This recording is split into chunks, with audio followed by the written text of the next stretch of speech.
Hey YouTube, welcome back to another video response to A0101399. If you missed my last video, you can find it up here in the sidebar, over here in my channel list, or perhaps down here in the response section. That is, of course, unless YouTube has changed the layout again, in which case I've probably just been pointing to a bunch of feminine products. Anyway, on with the show. Okay, in your video you were talking about the nylon-eating bacteria. According to you, the nylon-eating bacteria is an example of Darwinian evolution. Just to clarify, he's not talking about a video that I made, but one made by K87 I'll put a link up to that in the sidebar as well. Go check him out, he does some great work. Anyway, K87 was talking about a newly discovered strain of bacteria that has developed the ability to metabolize nylon. Since nylon is a reasonably new man-made material, scientists have stated that this is an example of evolution. Our friend A0101399, however, disagrees. Take a look. However, I think evidence strongly supports that the nylon-eating bacteria is actually an example of natural genetic engineering, not an example of Darwinian evolution. Oh, okay. So what is natural genetic engineering? Natural genetic engineering is a natural process that was proposed by James Shapiro. Okay, but what is it exactly? This process is not random, and even though it can change the genome of organisms, this process is also limited. I mean, it causes limited changes. So it's a natural process that's not random and causes limited changes. If it's not random, that implies it's guided, and if so, how? Also, in what way is it limited? What limits it? And this process can account for the creation of new proteins and new enzymes. How? You haven't actually explained what natural genetic engineering is yet. So I had to look for myself. And guess what I found? Go on, guess. That's right, not a hell of a lot. Natural genetic engineering is a theory put forward by James Shapiro, who is a professor in the Department of Biochemistry and Molecular Biology at the University of Chicago. His research includes natural genetic engineering, the ways by which organisms restructure their genetic material in response to environmental stresses. His view, that it presents a third way in the evolution between what he calls neo-Darwin orthodoxy and creationism, however, is not agreed upon within academia. I did a bit more research and found a couple of his papers on natural genetic engineering, and what it basically boils down to, at least as far as I could tell, feel free to correct me if I'm wrong, is that organisms use transposons and plasmid insertion mutations, as well as gene duplication, to alter their genomes, which is just an example of mutation events found in evolution. But the difference with natural genetic engineering is that organisms are making a directed change to reach a specific goal, in this case, the ability to metabolize nylon. So just to recap, evolution is when random mutations lead to changes in the genome. These mutations can either be beneficial, such as the ability to metabolize nylon, or have no effect, or be detrimental to the organism. Those beneficial changes are selected for by natural selection and passed on to the next generation. Natural genetic engineering, on the other hand, is when directed mutations lead to a specific beneficial change. Which begs the question, directed how? Well, by an intelligent designer, of course. In other words, God did it!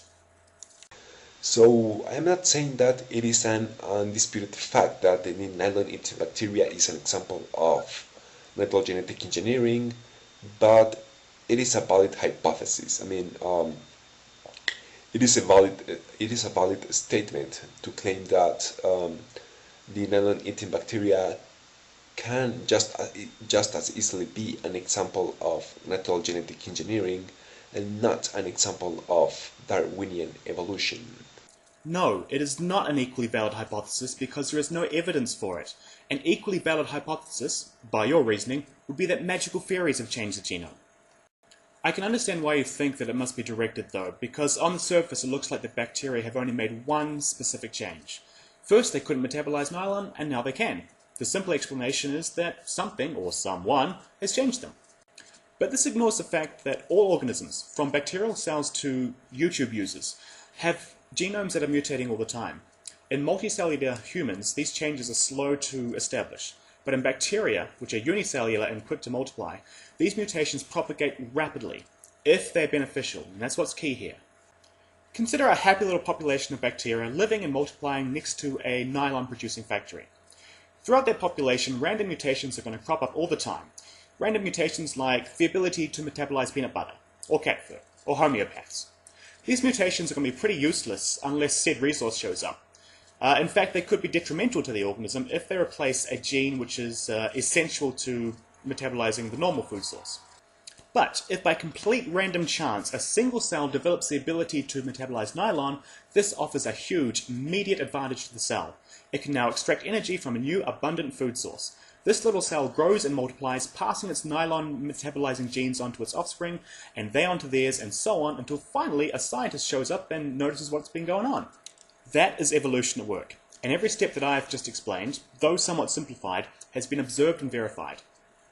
Or, the other explanation is that magical fairies did it. Or gay Batman playing the trumpet. Or any other completely baseless assumption that you want to make up instead of examining the facts. And of course, Darwinian evolution and natural genetic engineering are pretty much opposing ideas, because Darwinian evolution is random, relies on random mutations, and is not limited, and natural genetic engineering is not random, and there are clear limits to this process. So natural genetic engineering causes adaptation, but limited adaptation.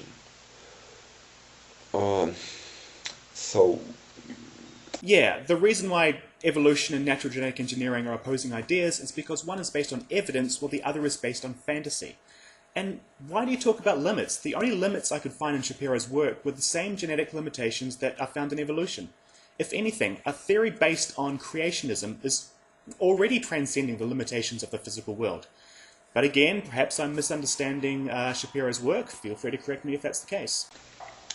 So I am really providing a valid explanation of the nylon-eating bacteria.